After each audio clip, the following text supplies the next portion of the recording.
응. 우리 문법 해보자.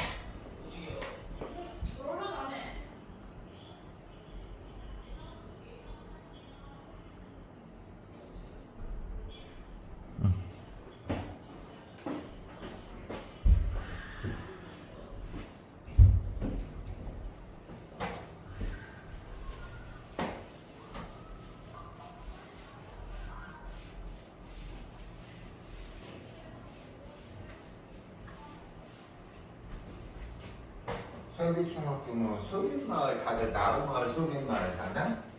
일찍 알아? 얼른 들어오세요. 시작할 거야. 네.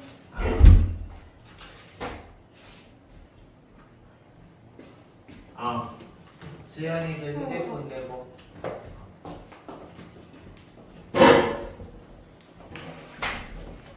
문법 부분 펴세요.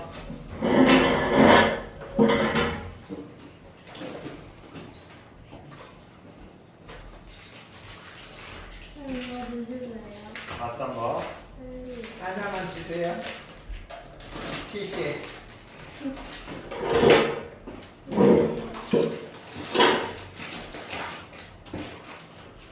책 몇 쪽 펴시냐면요.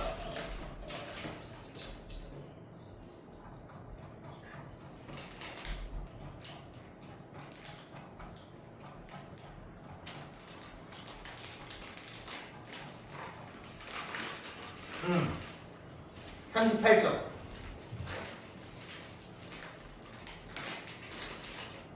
요즘은 과자도 비싸요. 그렇죠? 네. 선생님 어렸을 때는 윤주가 그 스윗집 처음 나왔을 때 300원이었나? 세대 차이. 선생님 어렸을 땐 치킨 한 마리가 통닭 한 마리 얼마였는 줄 알아요? 3,000원. 핫도그 하나에 100원.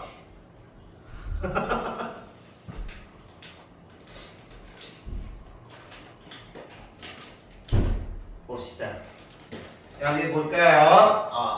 우리가 실제로 너희들이 모의고사 시작할게요. 모의고사 보면 알겠지만 우리가 이제 모의고사 형태도 딱 이렇게 유형이 정해져 있는데 이렇게 먼저 지문에서 여기 이제 세트 문제에 해당하는 어떤 문제를 푸는데 필요한 어떤 지식사항을 비문학 지문처럼 설명을 해주고 이거를 너희들이 잘 이해를 하면 우리가 이 내용을 이해를 하면 이 내용을 너희들이 지식이 없다 하더라도 문제에 적용해서 풀 수 있는 문제들이 나오죠.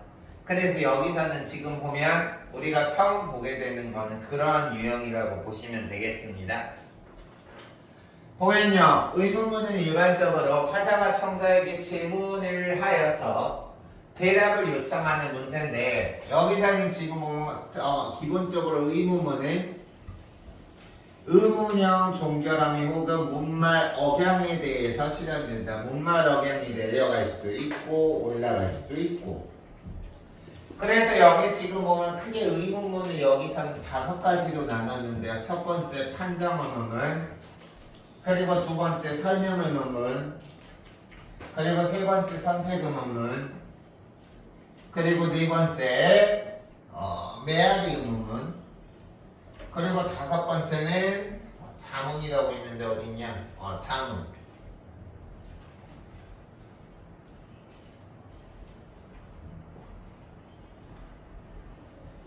보겠습니다. 판정 의문문은 쉽게 말해서 영어에서도 배웠을 거야. yes, no로 대답해야 되는 의문문. 알겠어? 그래서 판정 의문문은 yes라고 말하거나 no라고 말해야 되는 의문문으로 평소형 어미가 쓰였다면 그 끝에 의문형 어미를 결합한다.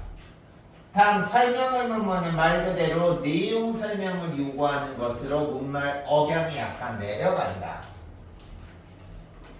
특징이 이거야. 문말 억양이 설명 의문문은 내려간다. 다음 선택 의문문은 너는 엄마가 좋아, 아빠가 좋아? 이런 것처럼 어떤 둘 또는 그 이상의 선택 중에서 하나를 고르는 거야.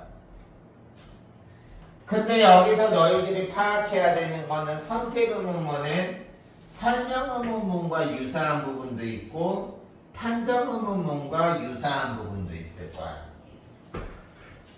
그래서 설명 의문문과 선택 의문문이 유사한 거는 yes, no가 아니라 대답 내용을 말해야 돼. 예를 들어서 넌 엄마가 좋아, 아빠가 좋아 하면 네, 아니오가 아니라 엄마요, 아빠요 이렇게 대답 내용을 말해야 한다는 점에서는 설명 의문문과 유사하지만 그 범위가 엄마, 아빠 중에서 한정되는 거야. 우리가 판정 의문문도 yes 아니면 no로 대답할 수 있는 게 한정되어 있는 것처럼 넌 엄마가 좋아, 아빠가 좋아도 대답 내용이 엄마요 아니면 아빠요 이런 식으로 한정되어 있다는 점에서 판정 의문문과 유사하다.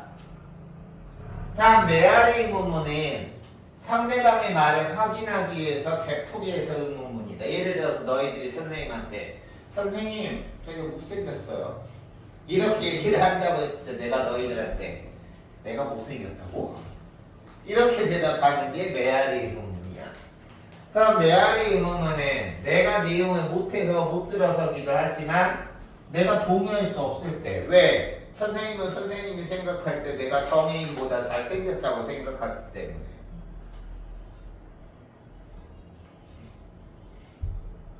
갑자기 추워지는 분위기 뭐죠?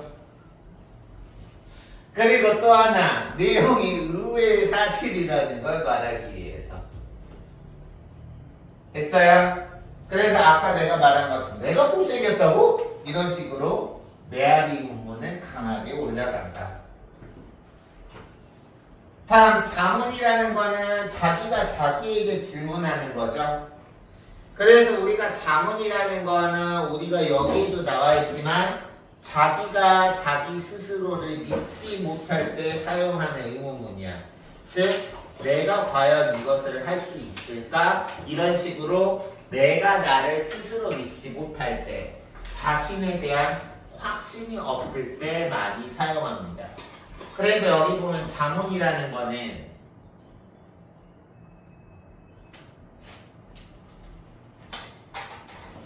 근본적으로 남에게 묻기 위한 게 아니라 화자 자신의 의구심을 표현한 것이다. 의구심이라는 거는 의심이라는 거죠. 의구심에서 의자가 의심한 의자의 구자가 두려워할 구자야. 알겠어? 선생님 같은 경우도 이번에 월요일에 오전에 마지막으로 하고 나서 내가 이걸 버려 말여 할 때 내가 고민했던 것 중에 하나가 내가 과연 이거 버렸을 때 다시는 안 필 자신 있을까? 라는 생각에 버려 말여 하다가 버려.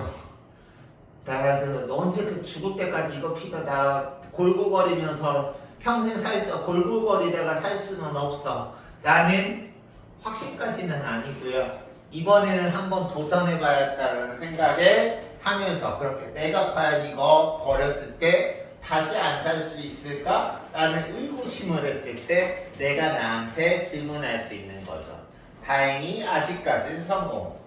그래서 혼잣말의 성격을 띠고 있지만 다른 사람에게 말을 걸 때도 사용할 수 있다.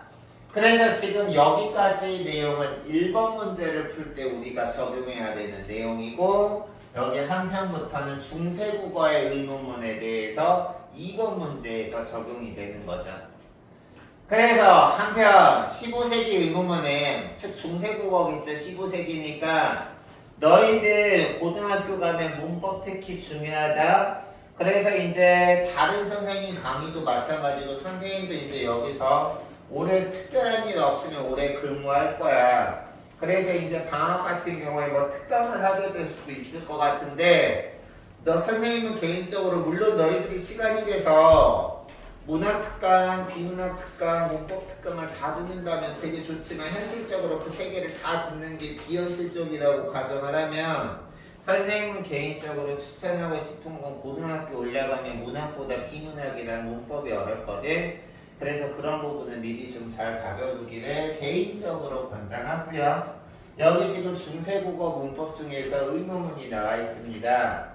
설명 의문문이냐 판정 의문문이냐에 따라서 기준 첫 번째 설명이냐 판정이냐, 두 번째 주어가 1, 2, 3, 1칭이냐 상대 높임의 등급이라는 건 해라, 하게, 하오, 하십시오 이 차인 거죠. 이 차이에 따라서 다양한 종결어미에 의해서 실행되었다. 그래서 보면 첫 번째, 이거 너희들 기억해 놓고 이 문제 풀 때 적용할 수 있어야 돼. 판정문문에는 뭐뭐 며, 미어, 미아가 사용됐고, 그리고 며가 아니라 묘나 미오는 설명 의문문에 사용됐다. 그리고 여기 지금 보면 독백이나 마음속에 의문을 표현해서 청자에게 대답을 요구하지 않을 때는 간접 의문문에서는 이게 판정 의문문, 이게 설명 의문문에 쓰였다. 또한 체험 뒤에 바로 의문보조사가 붙여서 의문문이 될 수도 있었는데, 여기 보면 이 보조사의 경우에서는 판정 의문문의 보조사는 가, 설명 의문문의 보조사는 고로 쓰였다. 근데 여기서 이런 거 우리 조건이 나오면 이런 조건 같은 경우는 문제에서 특히 자주 출제돼. 가와 고는 리을 받침 뒤나 스 발음 뒤에서는 아와 오로 교체되었다. 대표적으로 여기 나와 있죠. 봐봐. 리을 뒤에 나왔을 때는 가나 고라는 보조사가 날고 혹은 날거, 날가 이렇게 가나 고라는 보조사가 사용돼야 되는데, 리을 뒤에 왔을 때는 이 가나 고가 오로 바뀐다. 이런 식으로 적용이 되는 거죠. 됐어요? 그리고 2인칭 주어는 you, 너를 가리키는 거죠. 네. 이럴 때는 우리가 판정 설명을 가리지 않고 별도의 의미가 쓰였다. 그래서 2인칭일 때는 의문문의 형태가 아니라 시제에 따라서 적용됐는데, 과거 시제일 때는 느다, 넌다. 그리고 현재 시제일 때는 는다. 그리고 미래 시제일 때는 르다라는 표현이 쓰였다. 알겠어요? 물론 선생님이 여기서 지금 이거 하면서 4번 선지하고는 적용을 했는데 너희들이 이거는 한번 풀어봐야 되니까 나머지 선지 적용은 지금 일일이 적용 안 해주고요. 너희들이 문제 풀고 나서 선생님이 설명할 때 이 부분의 내용이 각각 선지에 어떻게 적용되는지는 조금 이따 설명해 드리겠습니다. 알겠습니까? 그러면 이 내용을 바탕으로 해서 너희들이 먼저 1, 2번 풀어보세요.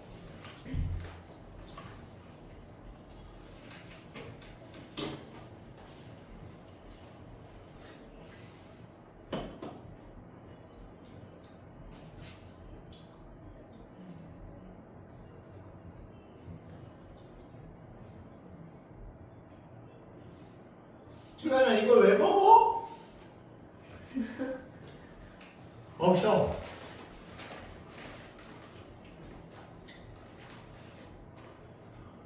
쉬어.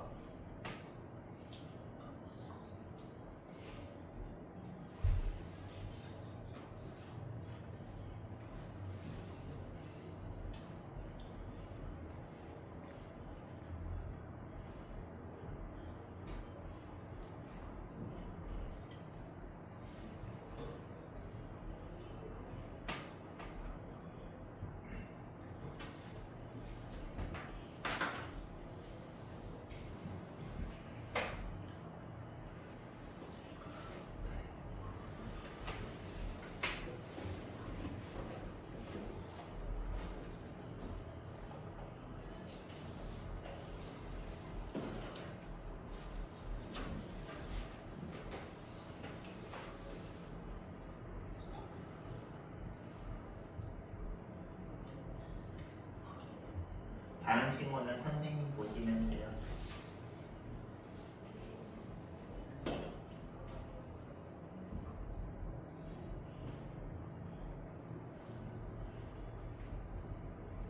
민영이 다 했어.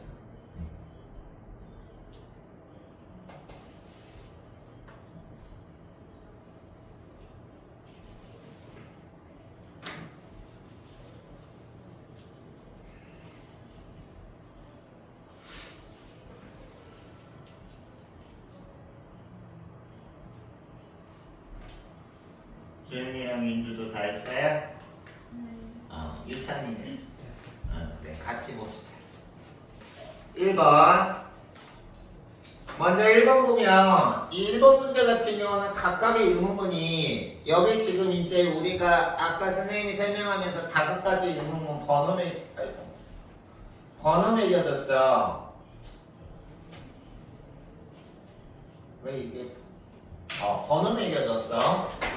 그래서 여기서는 지금 먼저 그 번호 매긴 5개의 의문문에 이게 어떤 것에 해당하는지를 먼저 파악하면 문제가 쉽습니다. 이 책의 내거시기는 네 아니오잖아. 그러니까 판정 의문문이죠. 다음, 그가 왜 울고 있나요는 왜 울고 있나요? Why에 해당하는 것에 대해서 설명을 해야 되잖아. Why. 알겠어?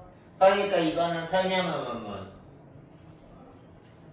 얘는 둘 중에 택이라는 거죠. 선택 의문문. 다음, 아영이가 이상한 냄새가 난다고 하니까 영수가 믿지 못하겠다는 듯이 봐봐. 믿지 못하겠다는 듯이 혹은 상대방의 한 말이 의외의 사실이라는 듯이 지금 의문하고 있는 얘 같은 경우는 메아리 의문문이죠. 그리고 이는 이번 시험 잘 볼 수 있을까? 스스로에게 자신이 있어 없어? 없죠. 의구심을 가지고 있는 거죠. 그래서 이건 자문이죠. 그럼 하나씩 봅시다. 1번 A. 판정 의문문은 네 아니오라고 대답을 요구한다는 점에서 B와 유사해? 선택 의문문은 네 아니오가 아니잖아. 의문사에 대해서 의문사에 대한 설명을 해야 되는 거니까 적어도 설명 의문문은 의문사에 대한 설명을 해야 되니까 판정 의문문과 같을 수가 없죠. 다음 B. 설명 의문문. 의문사에 대한 설명을 하는 것은 여기 봐봐. 의문사에 대해서 설명을 해야 되는 것은 문말 억양이 여기 지금 보면 내려간다라고 나와 있죠. 그러니까 여기 문말 억양이 내려간다는 점에서는 맞는데 그게 D와 유사하다 그랬는데 D는 지금 메아리 의문문이야. 그럼 메아리 의문문도 문말 억양이 내려가나 보면 메아리 의문문 같은 경우는 문말 억양이 강하게 올라간다고 나와 있으니까 틀렸죠. 됐어요? 그래서 얘 틀렸고. 다음 C는 질문에 대한 대답의 범위가 한정된다. 일단 엄마가 좋아, 아빠가 좋아하는 yes, no처럼 판정 의문문은 아니지만 질문에 대한 대답의 범위가 엄마요 아니면 아빠요 라고 해서 한정되는 거 맞죠? 그런 점에서 A와 유사하다. 여기 나와 있죠. 여기 지금 선택 의문문 C는 내용의 범위가 한정된다는 점에서 판정 의문문과 유사하다 그랬는데 판정 의문문이 A니까 정답 3번이죠. 됐어? 다음 4번은 D 같은 경우는 메아리 의문문으로 동의하기 어려울 때 하는 거 맞는데 그게 C와 유사하지 않고요. 다음 알파벳이 자문은 스스로의 확신이 없을 때 의구심을 표현하는 건 맞는데 이게 메아리 의문문하고 같은 건 아니죠. 알겠어? 따라서 정답은 3번이다. 됐습니까? 2번 문제 별표 칩시다. 우리가 특히 중세국어 문법 어려워하는데 이 문제는 그렇게 선생님이 생각할 때 어렵지는 않을 것 같지만 학생들에 따라서 케바케로 체감 난도는 다를 수 있기 때문에 상세히 설명을 들어가면 1번 대시주의 공덕이 한여라는 거는 많다라는 거야. 그래서 하냐 적으냐라는 거는 많습니까 적습니까 라는 거야. 알겠습니까? 그러면 여기서는 지금 보면 얘 같은 경우는 공덕이 많냐 적으냐라고 하면 우리가 이거는 무슨 의문문이에요? 판정 의문문이에요? 설명 의문문이에요? 아니면은 여기서 쓰인 대답을 요구하지 않는 것에 판정 의문문이에요? 설명 의문문이에요? 많아요 적어요? 얘 같은 경우는 여기에 해당하는 거죠. 그래 안 그래? 그러니까 여기 지금 보면 얘 같은 경우는 판정문문에서 너가 지금 여기서 하다의 하 뒤에 너가 붙었고 적다의 적에서 너가 붙었으니까 맞는 거죠. 됐네?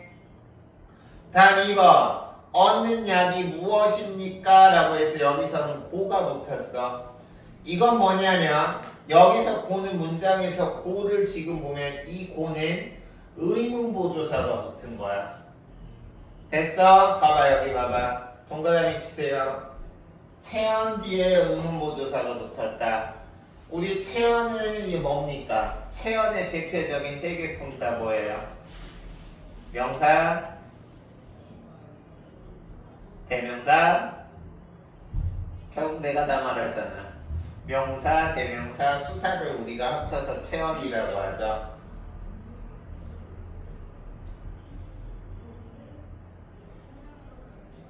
그래서 지금 여기서는 지금 보면 이 것이 어디냐? 여기서 이 것이 명사에서 의존명사죠. 그래서 것이라는 의존명사, 명사라는 체언 뒤에 바로 의문보조사가 붙어서 됐는데 여기서 지금 얻는 약이 무엇이냐라는 것은 무엇이라는 what에 대한 의문사에 대한 설명을 요구하는 설명 의문문이니까 무스 것 가가 아니라 무스 것 고가 붙은 거 맞는 거죠. 됐습니까? 다음 디귿 잠깐만. 저는 미안해요. 여기 지금 선생님 문제 잘못 봤어. 여기 지금 보면 얻는 약이 무스겁고라고 했잖아. 그래 안 그래? 근데 여기서는 지금 보면 여기 봐봐. 가와 관은 이제 여기서 쭉 여기 나와 있고 얻는 약이 무엇인가 라고 나왔는데 여기서는 지금 보면 무스것이라고 나왔죠. 그럼 여기서는 얻는 약이 무엇입니까? 라고 했으니까 얻는 약이 무엇이냐라는 거는 일단 판정 의문문이에요? 설명 의문문이에요? 설명 의문문이죠. 그쵸? 그러면 여기서는 지금 보면 이 원리는 무스걷고 해서 지금 무스걷가가 아니라 무스걷고가 붙는 거는 맞아. 알겠어? 근데 그 원리가 니은인가요? 아니죠. 디귿이죠. 됐어? 얘들아 이해가? 그래서 2번에서는 이거 니은을 디귿으로 바꿔야 되는 겁니다. 됐어? 지금 여기서 무스것 가가 아니라 무스것 고가 되는 것은 여기서 지금 디귿 리을에서 디귿 가 리을 고 여기 고구나. 나 오늘 이 문제에서 왜 이렇게 설명을 리을이야? 미안해.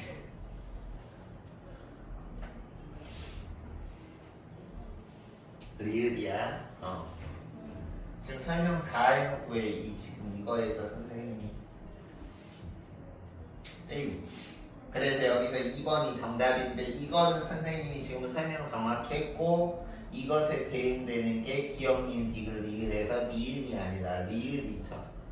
됐어요? 다음 디귿은 이것은 법신인가 보신인가 라고 할 때 이거는 뭐야?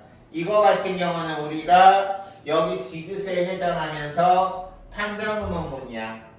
알겠어? 그렇기 때문에 여기 무슨 가 여기서 지금 가가 붙었죠. 여기서는 가가 붙었고 다음 리을 같은 경우는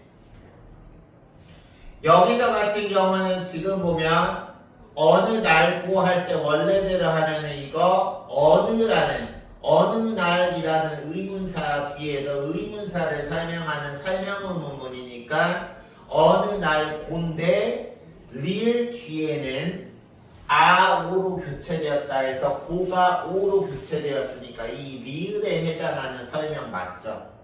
그래서 4번 맞는 거고요. 5번 내 어떤 일을 위하여 길에 든가 이 길에 들었느냐라고 했습니다. 그럼 여기서는 지금 주어가 내 유에 해당하는 거니까 이거는 우리가 판정 의문문이냐 설명 의문문이냐가 아니라 이 문장의 시제를 봐야 돼. 지금 여기서 내 어떤 일을 위하여 길에 든다 들었느냐라고 현대어로 해석됐으니까 이 문장의 시제는 과거야 현재야 미래야. 과거죠.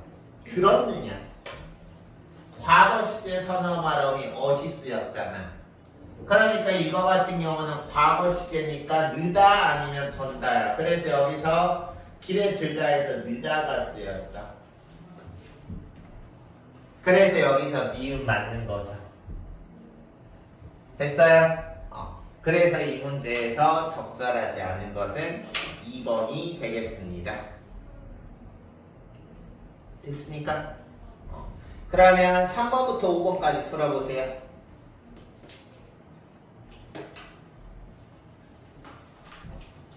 이거 하고 나서 앞에 문학 파트 이용하게 전라도 가시네. 그리고 우리가 신영님의 목계장터 같이 보도록 하자.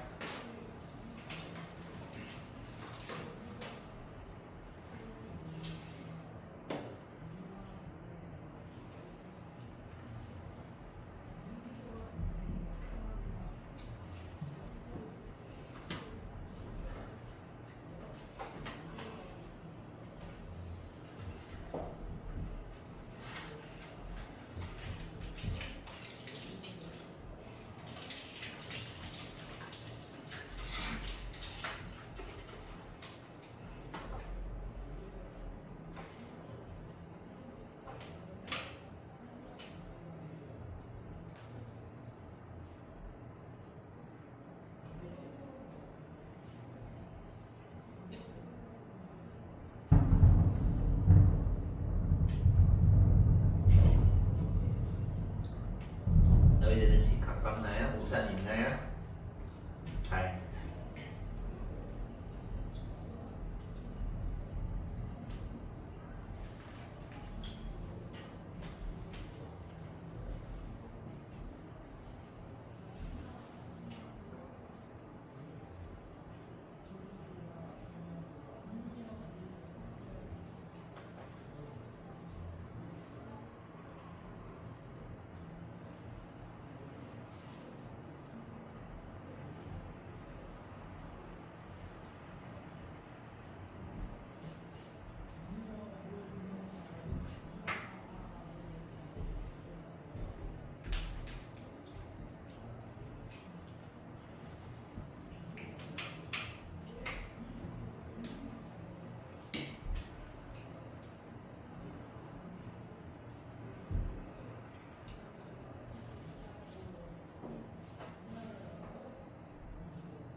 좀만 스피드 내봅시다. 다 했니?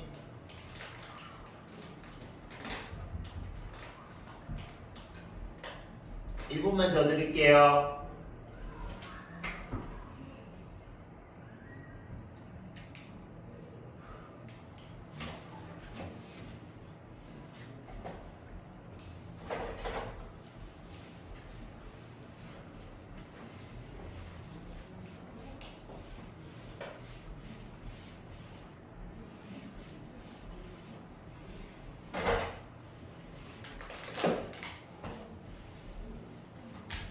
보자.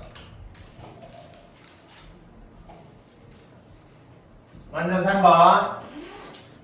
여기 나와 있는 내용은 우리가 아까 1, 2번 하면서 이미 언급했던 내용이기 때문에 우리가 따로 지문을 상세하게 보지는 않고요. 바로 문제로 넘어갔는데 여기서부터 우리 한번 볼게요.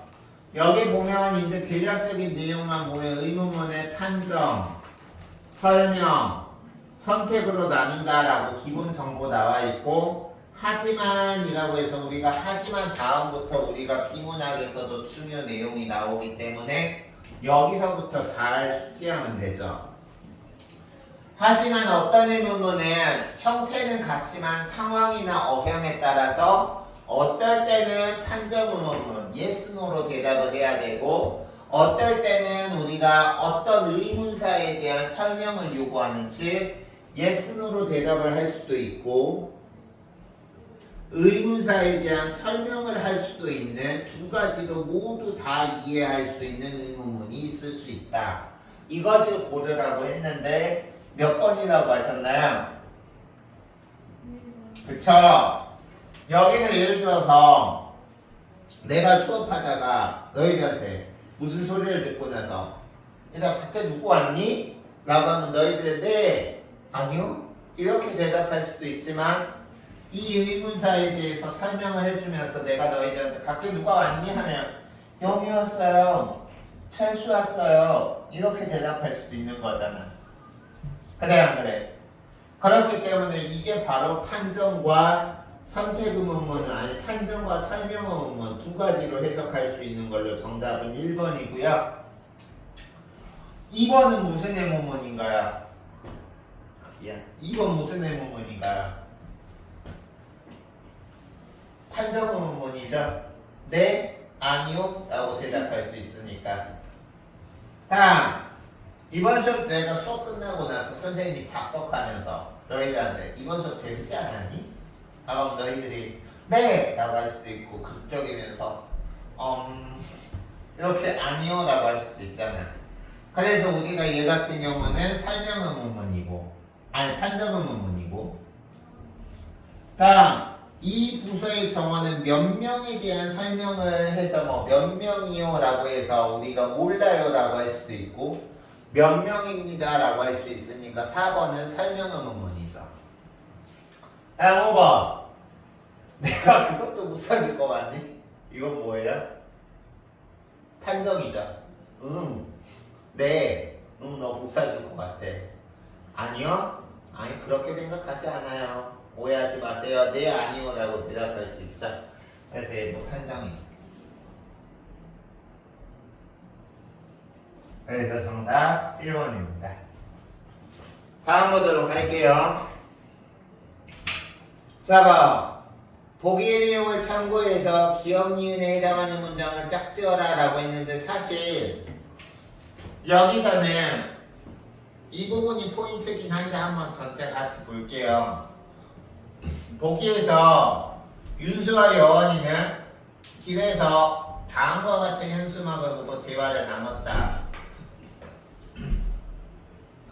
현 정부한테 정부는 땡땡 대책 추진을 즉시 멈추라 라고 했는데 윤수가 여기 지금 보면 이거 보고 나서 멈추라 명령문이라고 했고 영희가 여기에 대한 여원이가 여기에 대해서 하는 거네. 맞아. 그런데 오늘 배운 명령문은 잡아라 웃어라와 같이 모두 알아 어라 혹은 하다가 붙은 말에 하다에는 열아를 사용했다라는 사전 지식을 언급하면서 이 원리를 여기에 적용하면 멈춰라 라고 해야 되지 않을까? 멈추다에서 멈추에다가 어라를 붙여서 멈춰라 라고 하지 않을까? 라고 했어. 근데 여기서는 지금 뭐 멈춰라 라고 하지 않고 멈추라 라고 나와 있죠. 그래서 이게 우리가 배운 내용하고 맞지 않으니까 윤수가 도서관에서 국어 문법책을 찾아보더니 다음과 같은 내용을 찾았네요. 봅시다. 명령문은 화자가 청자에게 어떤 행동을 하도록 요구한다. 그때 여기 봐봐. 화자가 직접 면대면으로 볼 때는 직접 명령형. 지금 여기서 말한 이게 직접 명령형이죠. 그치?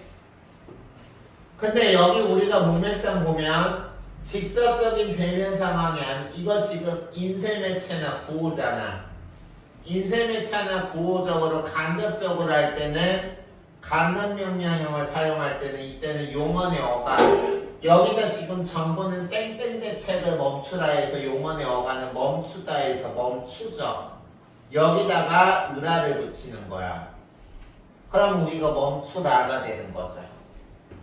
됐어요? 이 원리를 그래서 보면 그래서 멈춰라는 멈추에다가 어라를 붙인 직접 명령이고 여기 지금 인쇄매체나 구 현수막에 나온 멈추라는 멈추에다가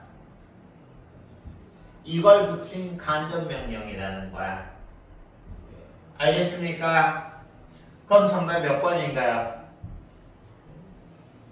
몇 번? 4번이죠. 하나씩 볼게요. 1번은 지금 기억이 간접이고 니은 안 다시 선생님이 헷갈렸을 수도 있어. 또. 기억이 직접이고 니은이 간접이죠. 그럼 얘 같은 경우는 주다에다가 주에다가 어라를 거쳐서 주어다가 된 거니까 직접 맞고 얘 같은 경우는 씻다에서 씻에다가 어라를 붙인 거니까 둘 다 직접이죠.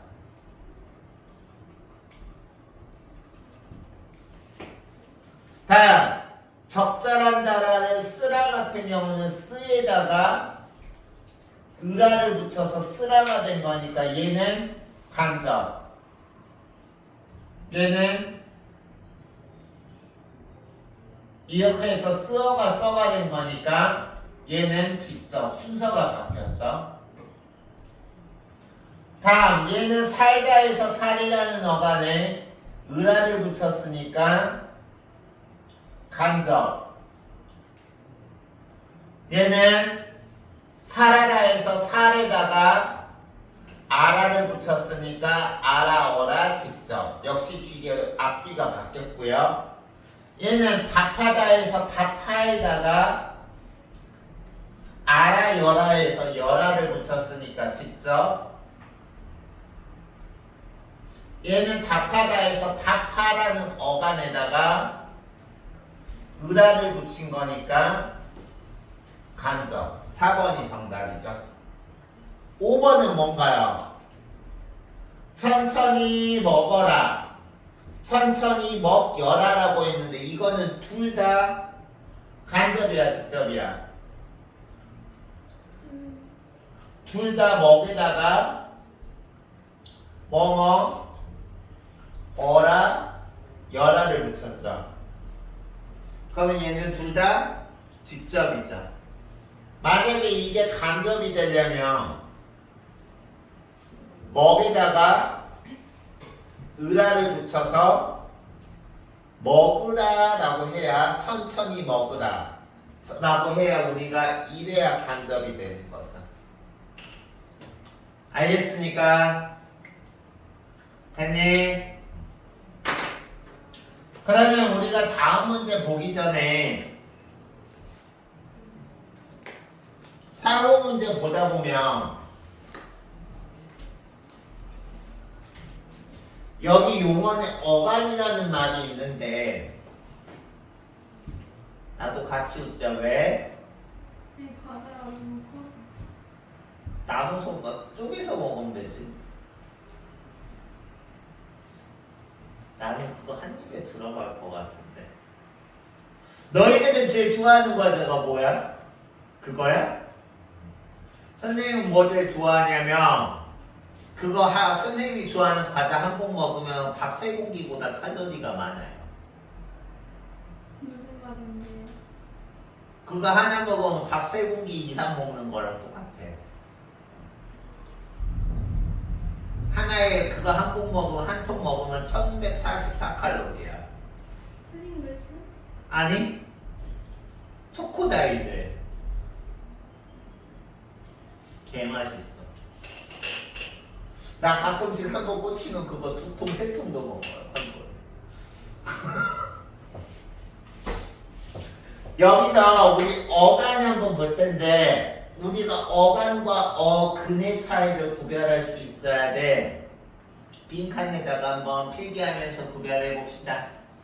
혹시 어간과 어근의 차이를 미리 알고 있어서 설명하고 있는 수 있는 친구 손? 유찬이? 왠지 아는 것 같은데 표정이? 아니야?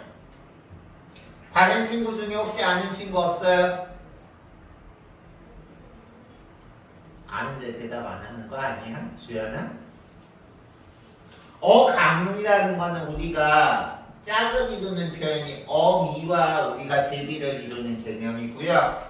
어근은 우리가 접사랑 대비를 이루는 개념이야. 그래서 어간이랑 어미는 우리가 용언에서만 쓰이는 용어고요. 동사, 형용사를 합쳐서 용언이라고 하잖아.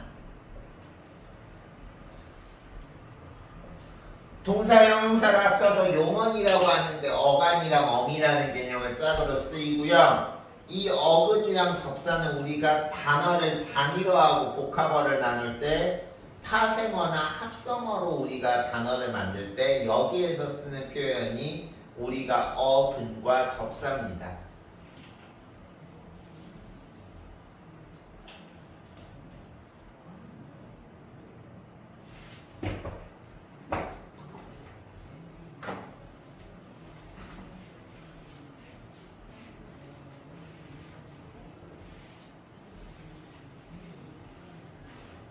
이걸 A라고 하고 이걸 B라고 기호를 보고 여기다가 설명 칸이 좁으니까 선생님이 A, B로 나눠서 설명할게요. 어간과 어미는 일단 용언에서만 쓰인다고 했고요. 어간은 용언이 활용할 때 뭐 하는 부분? 얘가 뭐 하는 부분? 뭐 하는 부분? 변하지 않는 부분.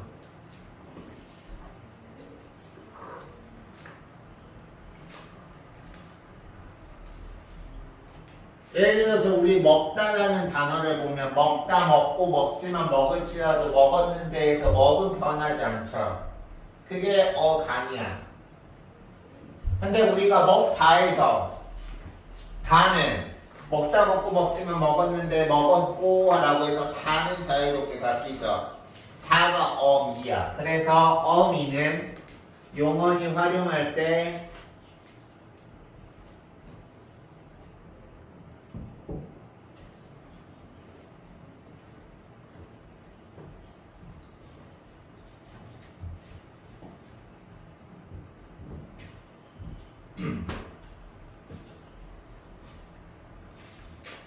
다어근과 접사는 우리가 단위어를 결합해서 파생어나 합성어를 만들 때 사용하는데 어근은 우리가 문장의 중심 의미를 이루는 부분.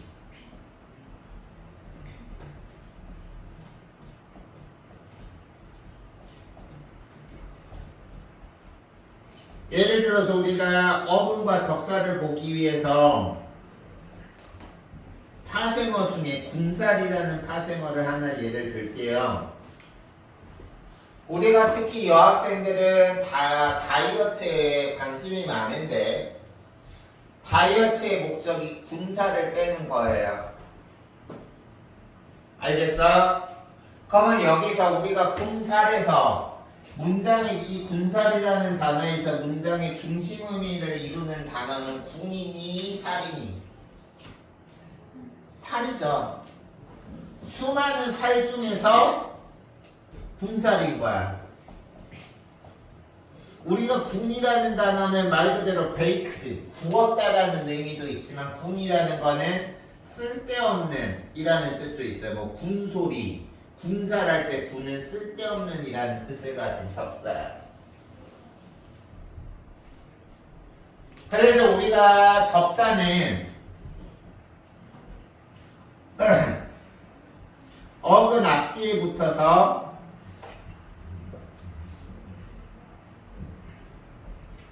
너희들이 이제 특히 고등학교 올라가서 문법 공부하는 이 접사가 품사를 바꿔주는 경우도 있지만 우선 여기서는 품사 바꾸는 것까지는 자세하게 언급하지 않고요. 접사는 어근 앞뒤에 붙어서 의미를 더하거나 여기서처럼 수많은 살 중에서 쓸데없는 살에서 의미를 제한하는 부분을 접사라고 합니다.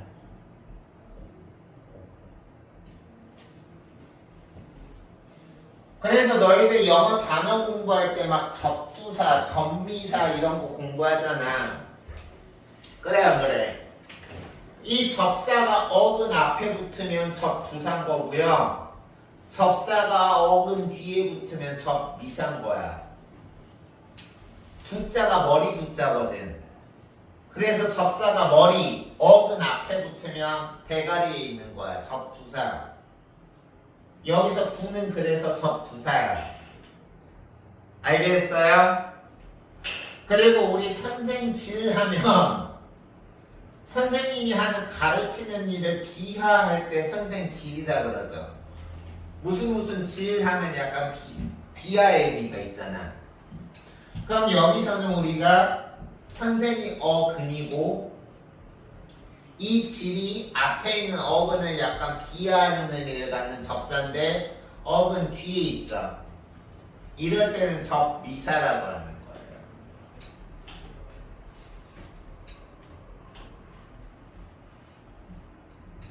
알겠습니까?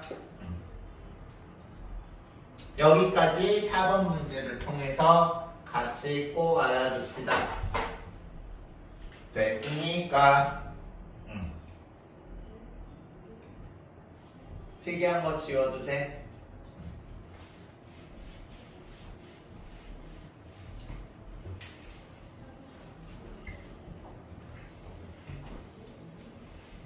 오늘 10시간째 수업하고 10시 이제 30분 남았더니 말을 많이 해서 그런가 배고프다. 배고파. 선생님 귀여운 사람이야.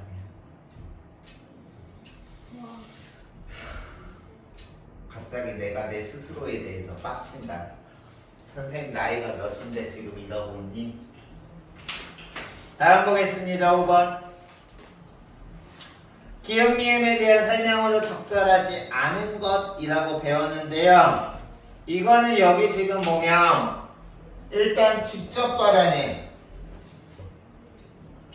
문장의 종결 표현이 평서, 의문, 청유, 명령이면 똑같이 그거랑 일치하는 거고 간접 발언의 문장 종결 표현은 평서, 의문, 청유, 종결일지라도 실제 의미가 그거랑 일치하지 않을 때 우리가 간접 발언이라고 한다라고 나왔어요.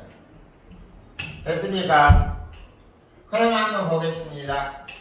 이 같은 경우는 형태는 의문문의 형식인데 실제로는 궁금한 게 아니라 예를 들어서 자기가 응원하는 팀이 9회 말 투아웃 투쓰리에서 역전 말로홈런으로 끝내기 역전승을 했어.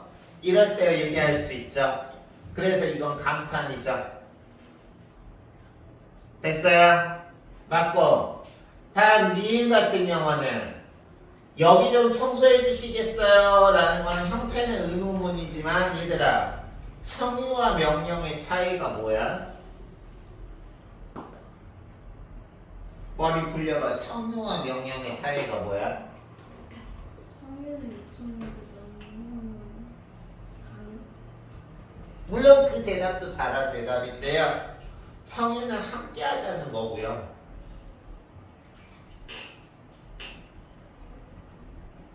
명령은 나는 안 하고 상대방만 시키는 거잖아.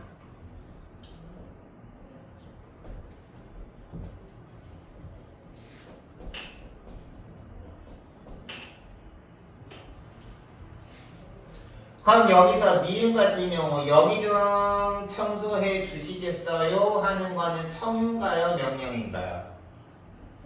명령이죠. 그래서 여기서 적절하지 않은 정답이 2번이죠.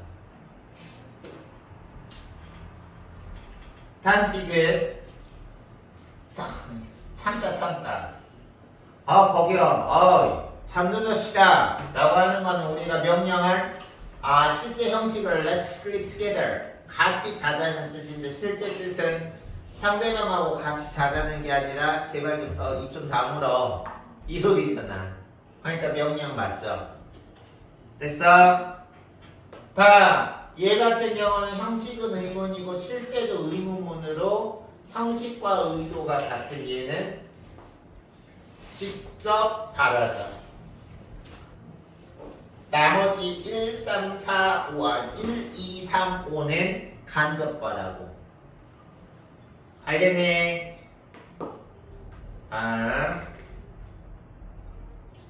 책상을 같이 들자. 같이 했으니까 형태가 let's인 거 청유인 거 맞죠? 그리고 실제 의도도 같이 들자고 청유하고 있죠? 그래서 어머나 얘도 직접 발하죠. 그래서 1, 2, 3이 직접 발하고 4, 5는 간접 발하죠. 됐습니까? 그리고 정답은 2번이고요. 됐니?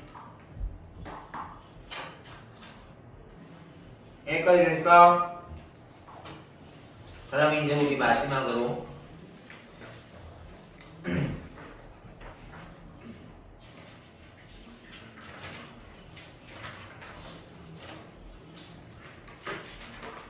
20분 쪽 봅시다.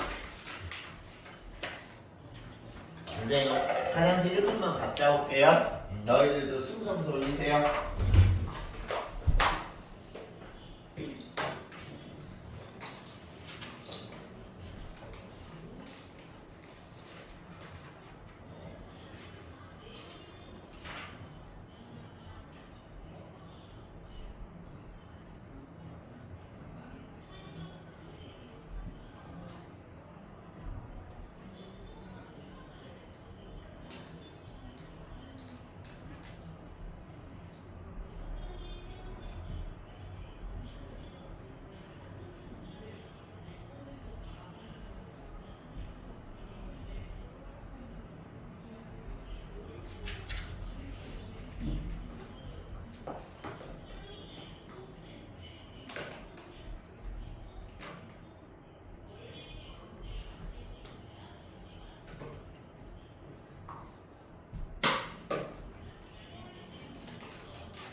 두 시작품 우리 같이 봅시다. 제철 핵감자를 사용한 스윙칩을 먹었으니 제철 핵감자답게 생명력을 넣어서 수업을 들으시고요. 봅시다. 일단 이 이용학의 전라도가 시내 같은 경우는 이용학 작품 중에서는 시에서 제일 잘 나오는 작품은 우리가 이용학의 낡은 집이라는 작품을 너희들이 안 봤다라면 앞으로 이제 너희들이 고등학교 공부하고 하면서 이 이용학이라는 시인의 낡은 집이라는 작품을 너희들이 좋든 싫든 우리가 내신이나 모의고사에서 풀거나 출제가 돼서 문제로 풀거나 내신에서 공부할 거예요.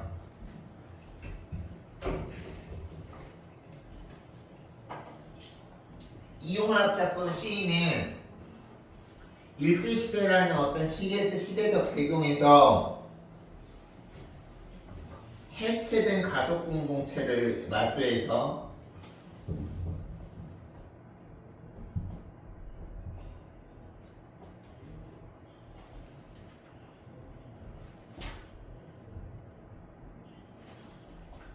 해체된 가족 공동체의 고통을 벗어나기 위해 고국을 버리고 타지로 피난 가야 하는 민족의 아픔을 주로 그린 시인입니다. 그래서 우리가 이용학의 낡은 집이라는 거에서도 시 속에서 나오는 그 털보네 가족이 단순히 그냥 털보네 가족이라는 한 가족을 뜻하는 게 아니라 우리 민족을 상징해서 털보네 가족이 북간도로 피난을 가게 돼요. 시 속에서. 이 작품에서도 보면은 우리 민족이 이렇게 고국을 버리고 떠나야만 하는 피난처럼 북간도가 여기서도 나오죠. 이 북간도가 이용학 시에서 단골 지명입니다. 알겠습니까? 선생님은 개인적으로 전라도 사람이에요. 왕수. 선생님은 열혈 야구 팠는데 올해 열받아서 야구 지금 안 봐요. 어떻게 작년 우승팀이 이 꼬라지가 됐는지 인정할 수가 없어요. 그래서 여기 지금 보면 선생님은 그래서 우천 취소되면 오늘도 안 졌다. 우리 팀 감독 좀 누가 데려가죠. 여기 응원하는 야구팀 팬 있으면 선생님 응원하는 야구팀 감독 주고 거기에 30억 얹어서 줄 테니까 우리 팀 감독 좀 데려가죠. 도대체 그 감독은 팀을 이꼬라지로 만들어 놓고 사퇴할 줄을 몰라. 봅시다. 보겠습니다. 그래서 이 작품도 여기 지금 이 어떤 말한 이용학 시인의 전체적인 틀거리에서 벗어나지 않고요. 그걸 우리가 바탕으로 해서 작품을 볼게요. 우리가 어떤 시를 보든지 간에 항상 시적 화자하고 대상을 우리가 잘 살펴야 되는데 여기서는 지금 시적 화자는 나저 함경도 사내. 그리고 이 시적 화자가 주목하는 대상은 전라도 가시네예요. 젊은 여잔가 봐.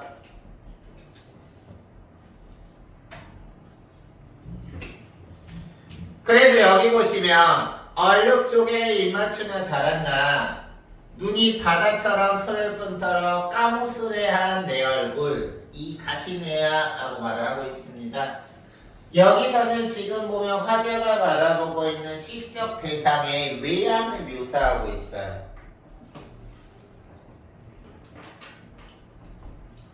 얘들아 시적 화자가 바라보고 있는 시적 대상의 묘사, 시적 대상을 묘사한 시적 대상의 외양이 긍정적인가요? 부정적인가요? 읽어봐. 조개 입 맞췄나? 눈이 바다처럼 푸를 뿐더러 플러스 까무스레 건강해 보이는 네 얼굴. 긍정적이죠. 그래서 지금 보면 시적 화자가 시적 대상을 처음 만났을 때 외양은 긍정적이에요. 속으로 아우 저 가시는 마음에 드네? 이렇게 얘기했겠죠. 근데 여기서는 이 작품으로 결코 로맨스 작품이 아니야. 낭만적인 시가 아니야. 그래서 여기 보면 내가 우연히 전라도 가시네를 만났는데 나는 밭을 일구며 무쇠다리 튼튼한 다리로 건너온 함경도 산에다. 이 산에는 약간 좀 울퉁불퉁하고 우직해 보이죠. 그쵸? 전라도하고 함경도는 지금은 남북이 분단됐으니까 왕래할 수 없지만 우리나라 한반도 지대에서 전라도하고 함경도는 제주도를 빼면 가장 위치가 먼 지역이죠. 전라도는 남서쪽 제일 아래쪽에 있고 남서쪽. 함경도는 우리나라 북동쪽 제일 위에 있죠. 북한 쪽에. 알겠어? 그래서 여기 지금 보면 바람소리도 호개도 이제는 무섭지 않다만 여기서는 지금 일제시대 동안 겪은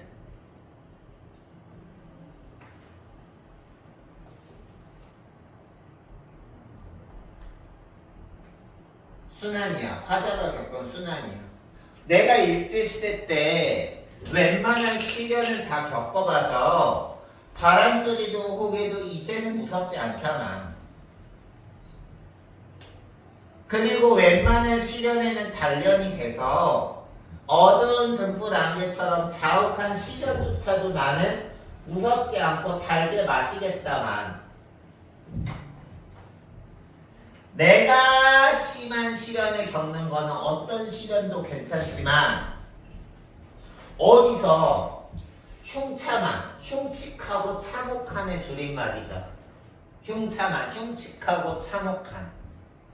내가 어디서 흉참한 기별이 뛰어들 것만 같아서 두터운 벽도 이웃도 미더운 불과 북간도 술막. 여기서 북간도라는 거는 아까 말한 것처럼 해체된 가족 공동체를 피해서 지금 떠나온 타국인 거죠. 가족 공동 해체된 가족 공동체를 피해서 내가 웬만한 시련은 다 내성이 생겼는데 이 낯선 땅에 와서는 나의 불안감이 가시지 않는 거야. 알겠어? 그래서 여기서는 화자의 불안감을 고조시키는 공간적 장소죠. 화자의 불안감을 고조시키는 공간적 장소야. 시련에 단련이 되었음에도 불구하고 불안감을 고조시키는 공간적 장소이다. 됐습니까? 그리고 나서 보면 온갖 방자의 말을 품고 왔다. 눈포래를 품고 왔다. 여기서 방자의 말이나 눈포래는 다 시련을 뜻해요. 그래서 나는 여기서 지금 보면 나는 이렇게 모든 시련을 겪고 이 북간도에서 불안하지만 가시네. 여기 보자. 이 가시네야. 너의 가슴 그늘진 숲속을 기어간 오솔길을 나는 헤매이자. 그럼 이 가시네는 전라도 가시네는 곱디 곱게 예쁘게 자란 가시네가 아니야. 이 가시네도 시대적 배경 안에서 시련을 겪은 동병상련을 겪고 있어. 지금 화자와 동병상련이야. 똑같은 일제시대 때 시련을 겪었기 때문에. 그래서 여기 보면 술을 부어 남신남신 술을 따라와서 이 나도 시련을 겪었지만 가시네도 겪은 시련과 순환의 얘기를 나는 동병상련의 어떤 동정심과 연민을 느끼면서 고이 그녀의 이야기에 잠겨있다. 됐어요? 오케이. 다음 갑시다. 내 중앙각을 건너갔다는 석 달 전이면 여기서 내는 얘들아 화자 함경도 사내야 대상 전라도 가시네야. 네. 그치 전라도 가시. 어떻게 전라도 사람이 함경도 그 우리나라하고 중국 러시아의 경계선에 우리나라 동북쪽 제일 위에 있는 건 중앙까지 왔겠어. 이 화자뿐만이 아니라 이 대상 역시 해체된 가족 공동체 속에서 타 지역으로 피난 갈 수밖에 없었던 거죠. 그래서 여기 보면 단풍이 물들어 천리 산마다 불탔을 텐데 낭만적인 가을 속에서 이 지금 가시는 가을을 즐기지는 못할 망정 시련의 울음, 시련의 눈물방울을 흘리면서 불쑥이 구름 속을 달리느냐 이 시련의 눈물이 유리창을 흐리더냐라고 하면서 얘기하고 있는 거죠.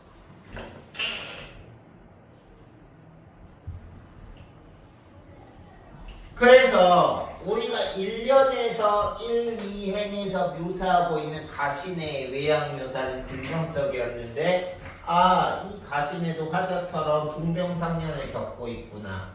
따라서 화자처럼 온갖 시련을 겪은 이 전라도 가시네 역시 이 연에서 지금 나타나고 있는 외양 묘사를 보면 찰싹 부서지는 파도 소리에 취한데 때로는 싸늘한 웃음이 소리 없이 새겨지는 모습에 돼. 그럼 여기서 지금 화자의 눈에 묘사되고 있는 시적 대상의 외양은 긍정적인 외양 묘사에서 부정적인 외양 묘사로 변화했죠. 가시네 역시 시련을 많이 겪은 거야. 동병상련인 거야. 그래서 여기 지금 보면 가시네야 울 듯 울 듯 울지 않은 전라도 가시네야 두어 마디 아따 거시기 겁나게 던져불구만 라는 이 전라도 특유의 당신의 사투리로 때 아닌 봄을 불러줄게. 여기서 봄은 일제시대 이전에 평화로웠던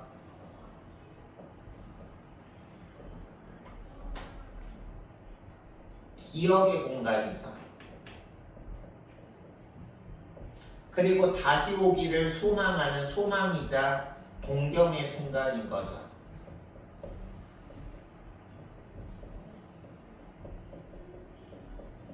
우리가 당연하게 있을 때는 그게 얼마나 소중한지 모르다가 당연하게 여기던 게 사라져 봐야 그게 얼마나 소중했는지 나중에 우리가 후회하죠.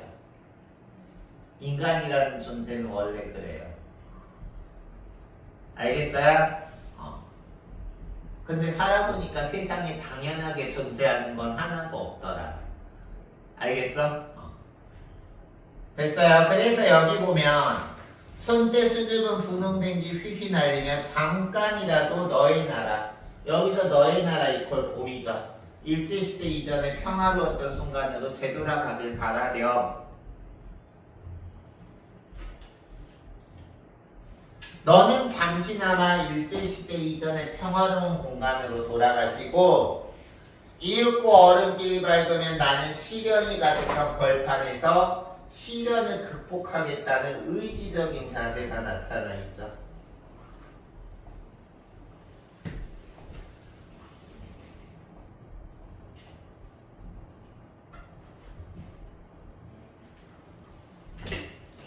그래서 여기서 지금 보면 벌판에 나는 우쭐우쭐 나서고 자욱도 없이 사라지겠다라는 의지적인 자세를 보여주고 있습니다.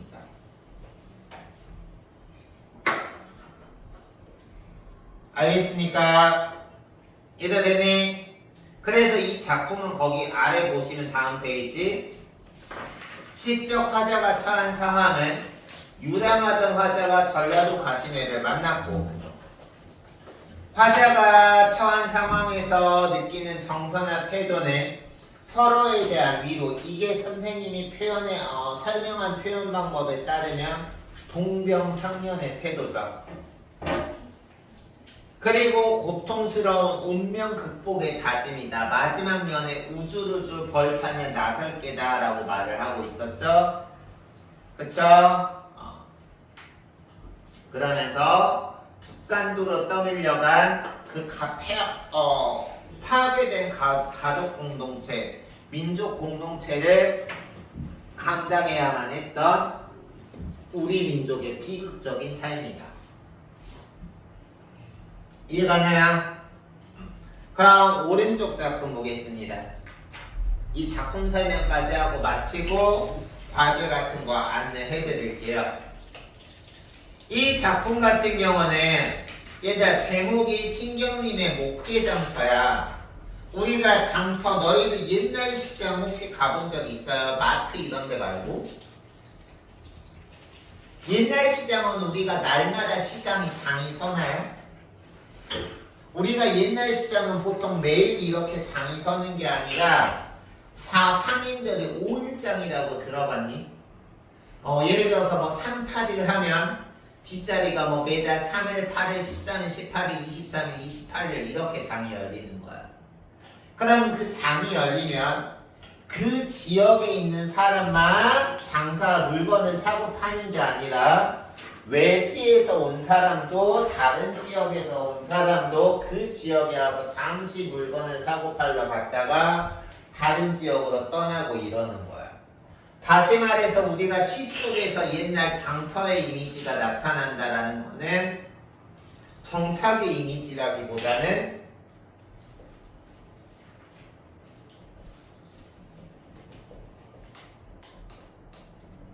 유랑과 방랑의 이미지죠.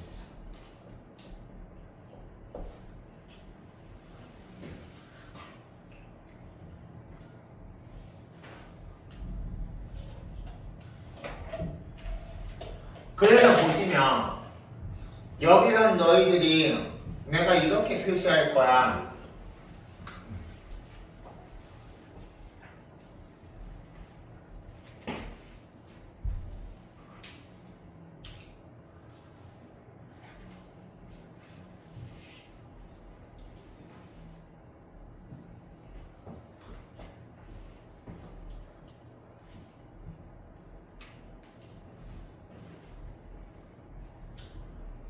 선생님이 지금 세모하고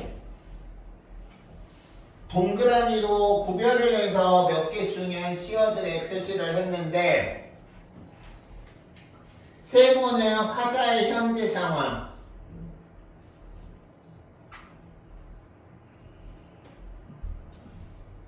정착일까 유랑일까? 유랑, 방랑이야. 근데 화자라고 맨날 떠돌아다니고 싶겠어? 정착하고 싶겠죠? 그래서 동그라미는 정착의 이미지야.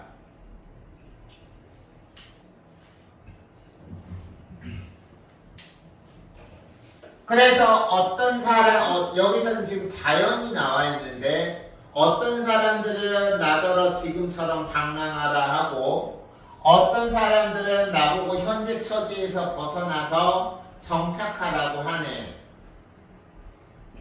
그래서 나 역시 방랑과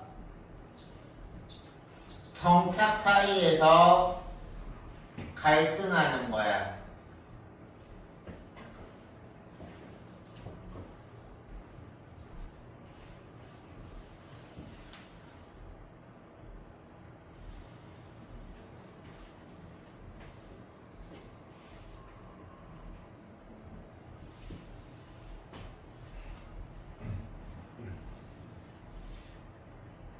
그럼 볼게요.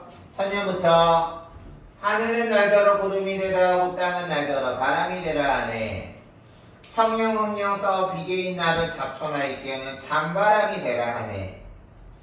백길이라 서울나을 목계나루에 아후레 나을 찾아 아후레 꽃 나을 찾아 바까보내 파는 떠돌아다니는 박물장수 되라네. 방랑의 이미지죠. 그리고 그 다음에 산을 반대로 날더러 땅에 뿌리를 내리고 사는 정착의 들꽃이 되라 하고 강은 날더러 한 곳에 정착하는 잔돌이 되라 하고 산설이나 여기서 뭐 물겨울이라는 거는 시련을 뜻하는 거야. 당연히 현실의 방랑생활을 하게 되면 시련이 오겠죠. 그 시련을 극복하기 위해서 정착하는 바위가 되라 하네. 그래서 마지막 보면 민문새우 끌어넣는 토방 툇마루 석삼년의 한일의 천치료변에서 떠돌이가 되라 하네. 방과 바람이 되라 하네. 현실에 머무르라는 사람이 있고 반대로 그 시련이 가득한 현실에 벗어나기 위해서 정착하는 인생을 살라고 권하는 사람도 있다 하네 라고 하면서 이 작품에서는 화자가 처한 상황은 유랑하고 있지만 화자는 유랑하는 삶에 만족하고 있지 않기 때문에 방랑과 정착 사이에서 갈등하고 있고 이렇게 떠돌이하는 민중의 삶에 얘들아 우리가 지금 자본주의 사회도 마찬가지잖아. 여유 있는 사람은 이곳저곳 자주 이사 다니겠어? 아니죠. 그럼 자주 이사 다니는 사람은 어때요? 자주 이사 다니는 사람은 이사 다니는 게 좋아서 이사 자주 다닐까? 아니야. 이사하는 거 얼마나 번거로운데. 그리고 돈도 들어. 알겠어? 그렇기 때문에 현대에서도 마찬가지예요. 자주 이사 다니는 게 정착이 아닌 유랑이나 방랑이라면 떠돌이 민중 삶의 애환인 거야. 됐습니까?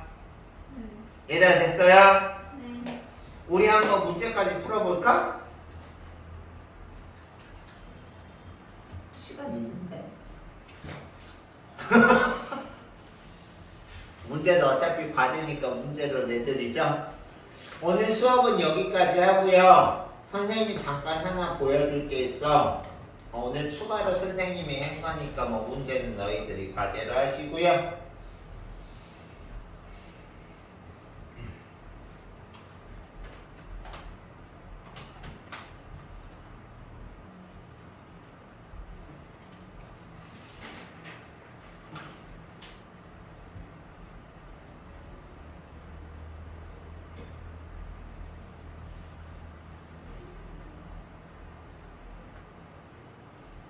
여기에요.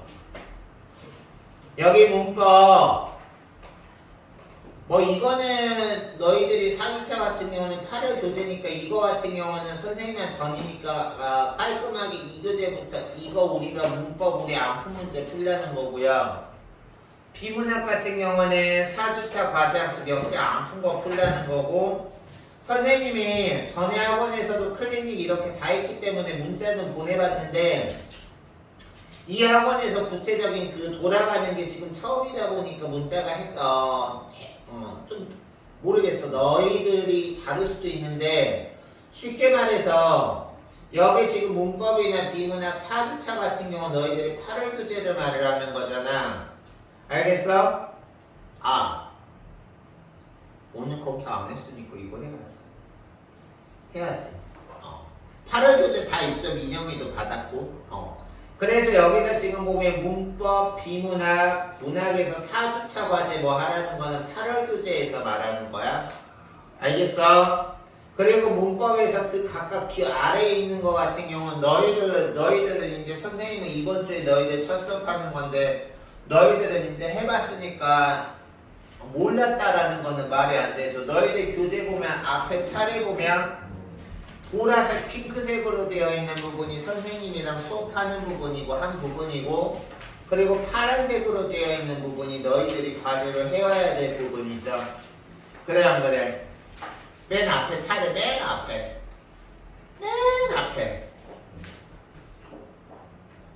아니 찾았어요. 찾았어요? 거기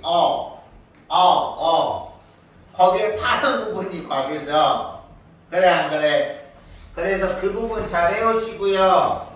너희들이 전에 다른 선생님을 해봐서 알겠지만 다시 한번 강조합니다. 이거는 우리 학원만 그런 게 아니라 내가 우리 학원에 이 내용은 내가 이 학원에서 첫 주 수업했지만 어떤 학원에서도 내가 누차 강조했던 것이랑 똑같아. 문제만 풀면 안 되고요. 채점 꼭 해야 되고요. 문제 풀고 채점한다고 끝 아니에요. 각 정답에 문학도 그렇고 비문학도 그렇고 정답의 근거가 왜 있는지 문학 작품과 비문학 선지에서 꼭 정답의 근거 찾는 연습하셔야 돼요. 알겠어요? 그래야 너희들이 그 문제 하나를 완벽하게 푼 거야. 알겠니? 그래서 너희들이 좀 번잡스럽더라도 문제 하나 풀 때 풀이하시고 채점하시고 그리고 맞은 문제 틀린 문제 모두 정답의 근거 찾고 알겠어? 난 욕심 같아서는 1번부터 5번까지 다 하라고 정답 근거 다 찾으라고 하고 싶은데 지금까지 어떻게 했어? 저 다 했어요. 잘했어요. 1번부터 5번까지 다 찾으세요. 갑자기 주연이가 공공의적이 된 기분. 알겠죠? 그리고 어휘 똑같이 잘 해오시고 그러면 이제 다음 시간에는 과제 검사하고 너희들이 과제한 부분에서 문제 풀어줄 부분 풀어주고 2주차 수업 나가게요. 알겠죠? 네. 오늘 첫 수업 들을만 했어요? 네. 그리고 자습서 평가 문제지. 그것도 해야 되지 않니? 시험은 안 봐요. 이 과제 잘 해오세요. 혹시 선생님이 지금 이렇게 얘기하는 게 첫 주라서 선생님이 그 자습서 평가 문제집 부분에서 만약에 내줘야 되는데 안 내준 거라면 다음 주부터는 같이 내드릴게요. 알겠죠? 일단 이번 주는 그 특사문 교재만 선생님이 말한 것처럼 잘 해오시고 문자 확인하시고요. 오늘 나갈. 알겠죠? 네. 질문이 있으니까 없어요? 없어요.